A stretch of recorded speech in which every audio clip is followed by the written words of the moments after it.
What's good, everybody? Swishes, hits, and kicks. Your host, Richard Carrion. Episode 10. We hitting double digits, y'all. And today's going to be a good episode. We got a lot of good vibes. We got some Debbie Downers, and we got some good thoughts at the end. And, man, it's been a good week. We are heading into April. We're going to hit April real strong. For me, like personally, like work wise, we're going on spring break and much needed. All my colleagues out there know what's good and they know what it is. We need this spring break. These kids need this spring break too, but we need it too as adults. But yeah, things have been going good. Putting a lot of posts on TikTok, getting great views on TikTok.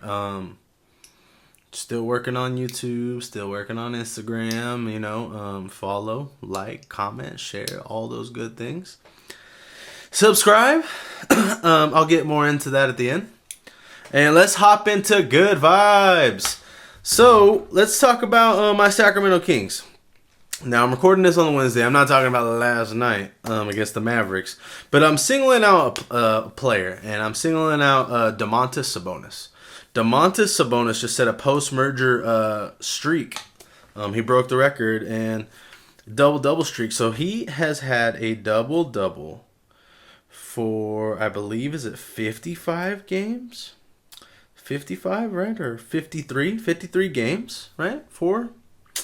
And Sabonis, man, like, we're not even keeping track of the triple-doubles anymore, which to me is crazy because you would think that he would just, be in the MVP conversation based off his triple doubles alone.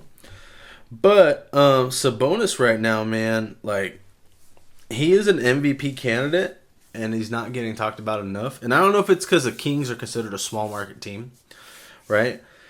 It's just like I tell you guys about OKC, right? I came in here and talked about LeBron James, Steph Curry.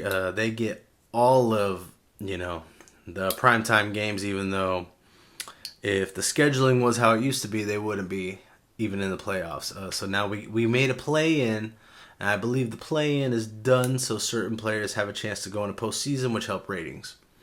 It's a business at the end of the day. But Domantas Sabonis, man, shout-outs to you, bro. Like, you need to be in the MVP conversation. You need to consistently be in the conversation, man, and I'm hoping, you just put this record so far, no one touches it, and maybe you get some respect and even be a top 5 MVP getter. You deserve it, man. Shout outs to my Kings. Let's get back on a winning track. Another thing I want to talk about, and I'm staying in basketball, is NCAA March Madness fever is hitting. Obviously, my bracket was terrible. I told you guys, I was like, I don't really know. I picked UNC. UNC's still in now. North Carolina's still in, but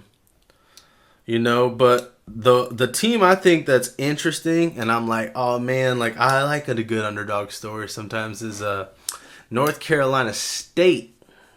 Now, North Carolina State, man, they can get to the Elite Eight. Man, we could have an all North Carolina Final Four, and that'd be sick. I like seeing the underdogs, right? Like, the underdog's always fun. The one who wasn't supposed to be there. And they're busting brackets right now for sure. The likely prediction right now is that all the number ones are going to go to the Final Four. But we'll see, man. Like, it's getting wild right now, and I love it personally. Like, I'm digging it. I'm digging it so much. And the women's March Madness, I think, right now is hitting hugely. I've talked a lot already on this podcast, and I know this is only the 10th episode, but I feel like half the episodes I've brought up Caitlin Clark, who I still believe is like the most, like, she's going to be the biggest star for women's basketball in their history. If they win this next round, or this matchup, and LSU does, we could get a rematch of the national championship last year, which will be real fun. But why I'm still bringing Caitlin Clark up is we're talking ticket prices. Okay? Ticket prices right now, for her games at Iowa are favored basically more people are paying to see Caitlin Clark than the men. And that's wild. We're looking at the women's Sweet 16 ticket prices. And pretty much the Caitlin Clark is having people pay possibly $630. Yeah, and it's other women too, right? Other girls too, but they're like higher than the men's tickets right now, which is crazy. Like that, they're calling it the Caitlyn bump, and that's real. And that Caitlyn bump is so real, I believe, that Ice Cube, the rapper Ice Cube, right? Not just the actor. Are we there yet? No, the rapper Ice Cube has made an offer. For those that don't know, Ice Cube owns the Big Three. It's a basketball league, right?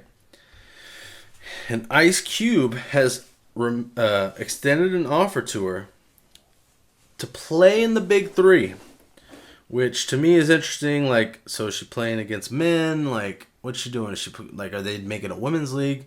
That part I don't really know. But Ice Cube is willing to make her a rich lady by paying her $5 million to play in the Big Three. Just for perspective, Caitlin Clark, if she goes to the WNBA, normally they have like a rookie contract, but I think the most paid to a WNBA player all time is like $288,000 a season. Yeah, by the way, it's that low compared to the men. And she can get paid $5 million. And he's saying that there's no conflict. Like, she can still do the WNBA. Like, if I'm Caitlin Clark, I totally do this. Now, I don't know if there's a way that they can do that, but they've always let WNBA players play overseas when they're not in the WNBA to go make more money overseas playing. But man, she's already going to probably make like $3 million in sponsorships and other endorsements. There's no way that I think she's going to make like the average rookie salary of like $76,000 for a WNBA rookie, especially a top one. I think they're gonna have to pay her because the bump's real. Like I'll be honest, like women's sports, mainly women's basketball, they can't get paid like the men because they don't produce like the men as far as ratings, ticket revenue, right? But you have an athlete who can possibly do business-wise what some of the men do, and that is gonna cause an uprise for salary, how much they're making. So if I'm Caitlin Clark, I just try to get the bag. I'm trying to get the bag. I'm trying to change things. Man, she can get that from Ice Cube and still do WNBA and all the other stuff. She's going to be making the most by far for a woman's rookie ever. She deserves it, right? She deserves it. She's killing the game right now. She really is. I hope they win it all. I hope they win it all and she just becomes this huge star. She's like their Jordan. That'd be great. Let's stick with these good vibes. And, I've been contemplating, do I talk about this? Like, is this a part of my podcast? Swishes, hits, and kicks, Swishes, basketball, kicks can be MMA, possibly soccer, World Cup, even though I'm not a huge soccer fan, so it probably won't happen. Sorry. Tune out now if you don't like it. And hits is really for football, but, I've always liked baseball. And people around me like baseball. And I'm like, you know what? Maybe I'll chime in some baseball talk for a bit every show. And you're looking at opening day. You look at the power rankings. The Braves are the number one team. The Dodgers bought their team. By the way, this Ohtani stuff should probably go to Debbie Downer, but I'm just gonna say it here. Like, are we gonna? Is a Pete Rose thing gonna happen? That's what I'm curious about. Are they gonna try to Pete Rose Ohtani eventually? We'll see. I mean, as far as, he's saying he had no clue, didn't know. But they'll find out. And this guy just signed the biggest contract in history. To me, it's crazy that it's happening to him. But, the Dodgers, I don't know what it is. I just think the Dodgers are a little scandalous. Just being honest, I think they're a little scandalous. And people around me are huge. Like, we have huge Giants fans. I have family, like my brother and them are huge A's fans. But I'll be honest, I can't be an A's fan. I used to like A's hats, like the way they look.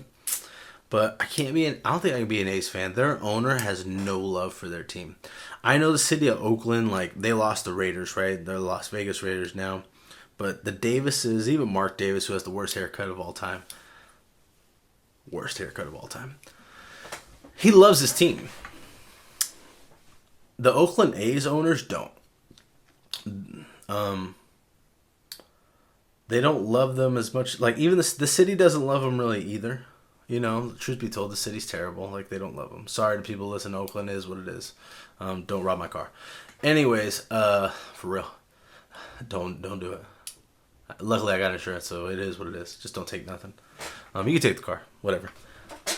But the owner, like baseball, I talked about in an earlier episode. Baseball, the salaries are pretty much like what an owner is willing to put in. And the A's owner isn't willing to put in anything. So if the owner won't put in anything, why would I be a fan? Why do I care? So if I did have to pick a team to ride with this season and just like really follow and keep track of, and probably talk about the most in this segment, would be the Giants. Maybe I'll even get a San Francisco hat to just really join in, right? But I'd rather talk about the Giants than the A's. It just is what it is. The A's hopefully do better in Vegas. And one more good vibe is WrestleMania 40. WrestleMania 40 is around the corner. It is happening on the 6th and the 7th. But pro wrestling, WWE is hot right now. Like, it's a big deal. Like, it's really popular. The video games are doing well. The live attendance was like their 15th like straight sellout on a Monday. The Rock and Cody Rhodes and CM Punk, all these guys are just ready, man. Roman Reigns, Seth Rollins, like Drew McIntyre, like WrestleMania is it. Like, if you're a pro wrestling fan, this is the time to get in. This is the time to start watching.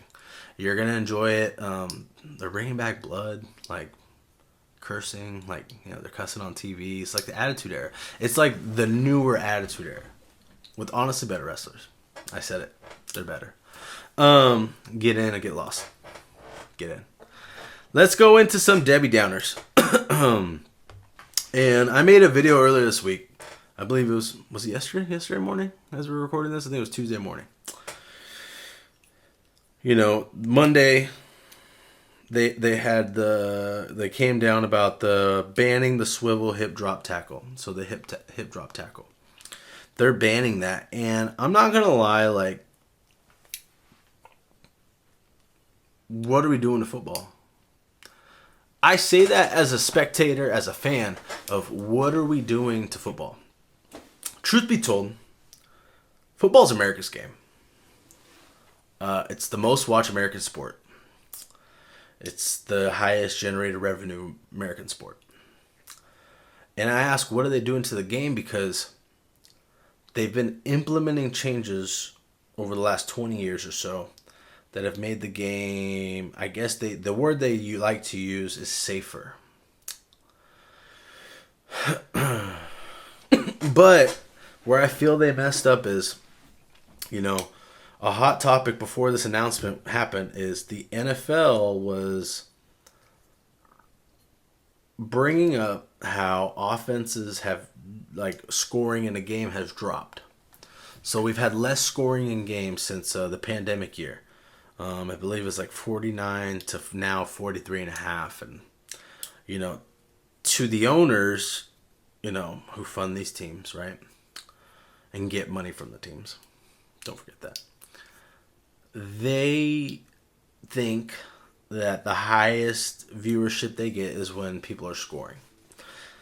Hence why they've made so many rules to help protect the quarterback.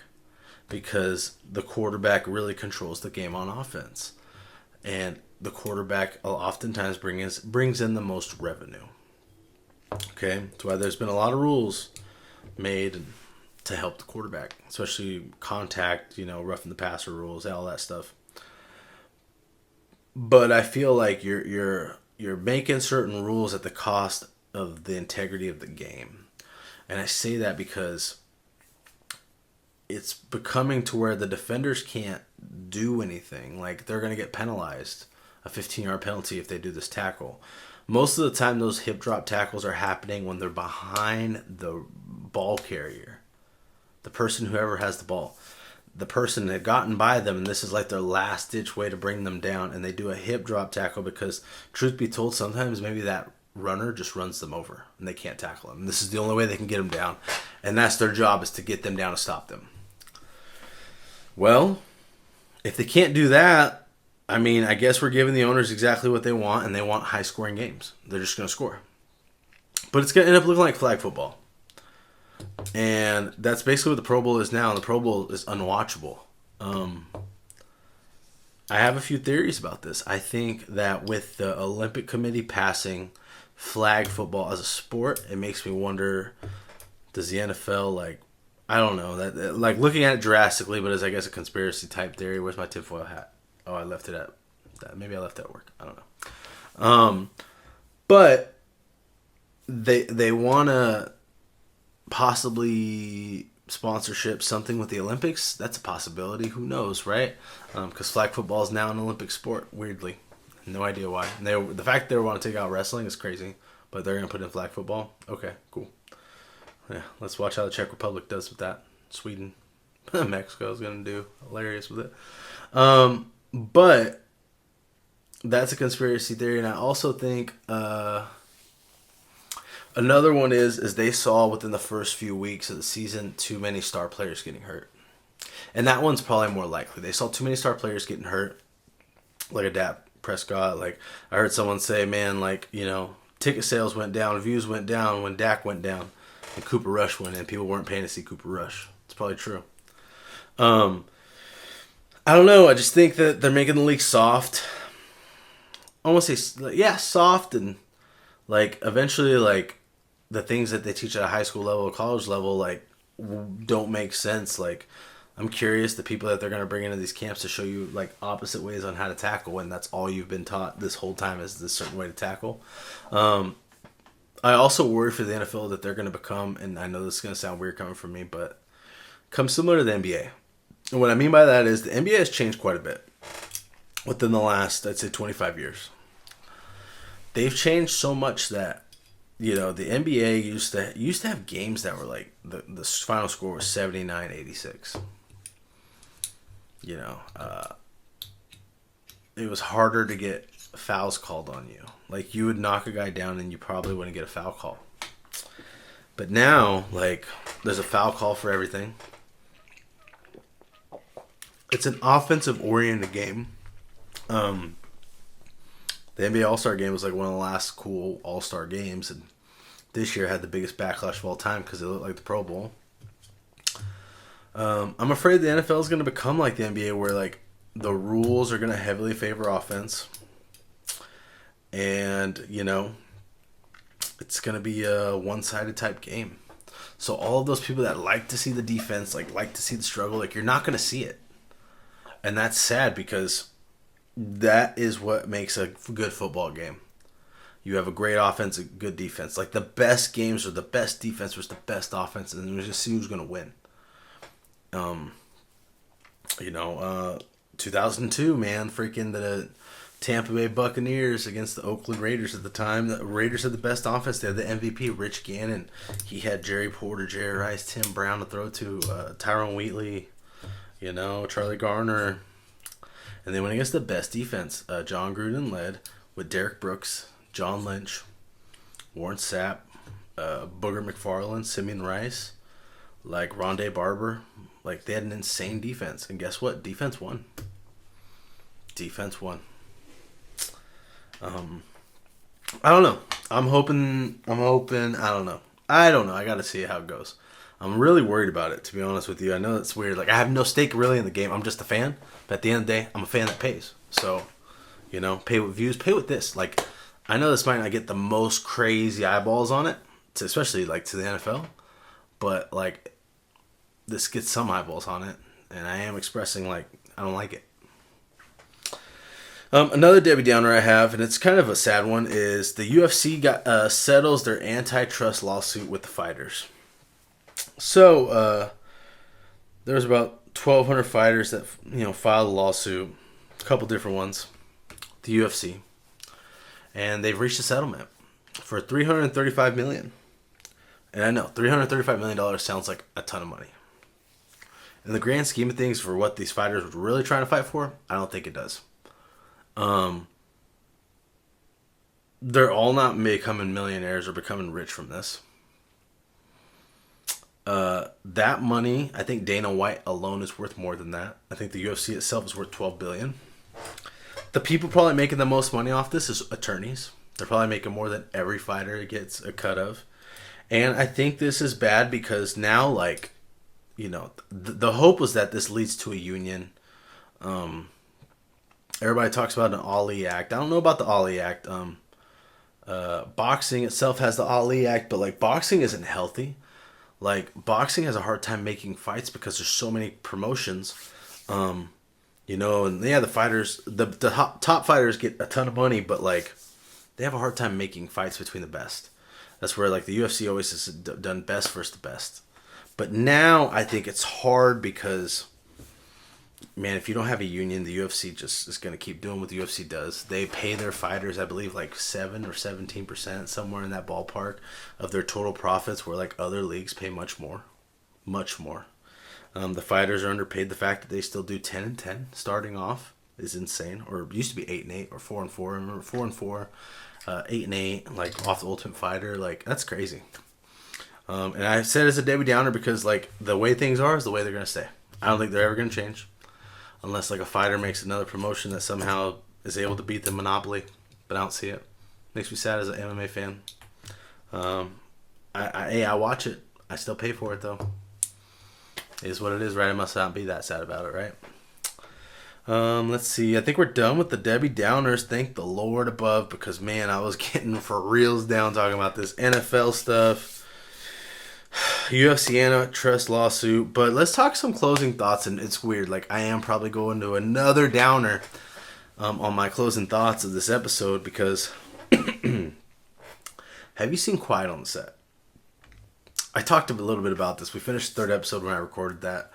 Now, obviously, we're done. It's a 4-episode series called Quiet on the Set. It was on Max. I think it's showing on Hulu now. It's behind the scenes of Nickelodeon and the sexual misconduct and allegations that went on. And, man, like,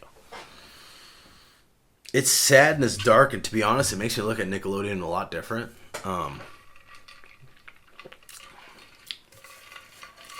Iron Flask, help your boy out. Get him a new one. This one's all dented up. Hey, might as well throw it out there, right? Give me a new one. Hook me up.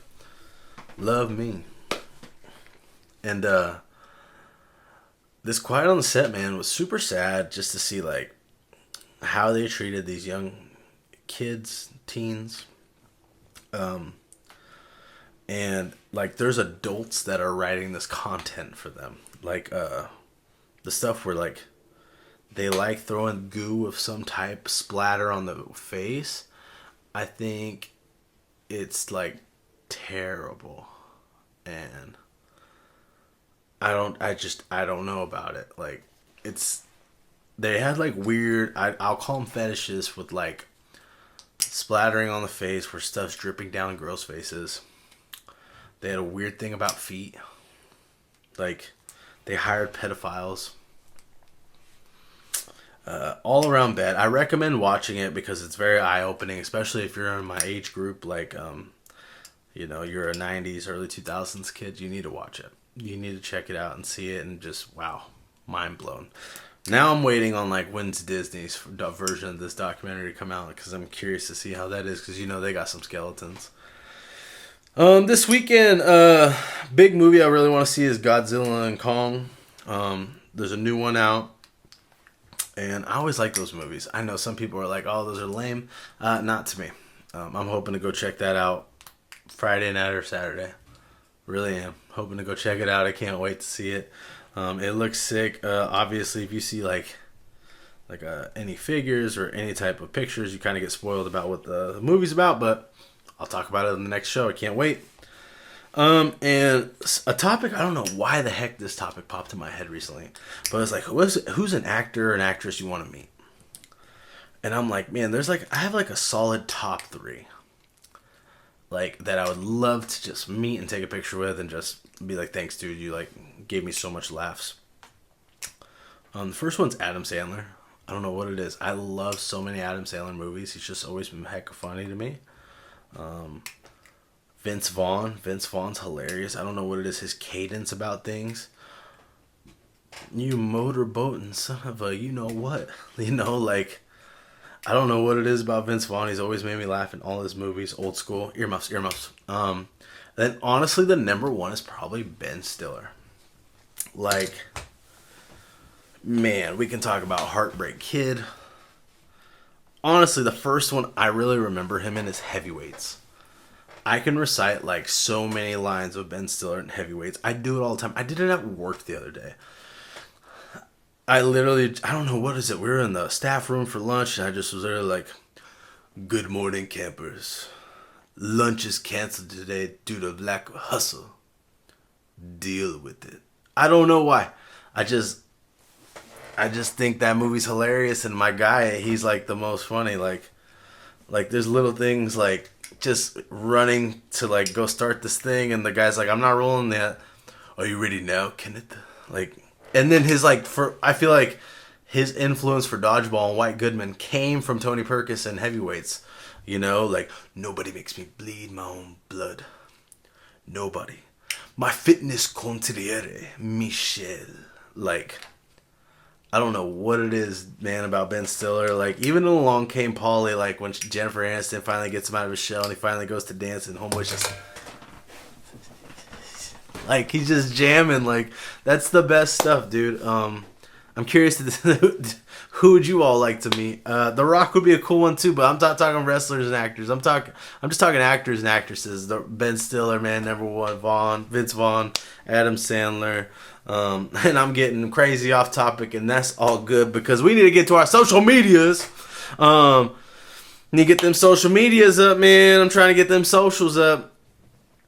You know, let's do a reverse this time. Let's talk about YouTube. Right now, let's talk about YouTube. I need my subscribers up, man. I'm only at about 12. I know. I'm working on it. I need more than 12.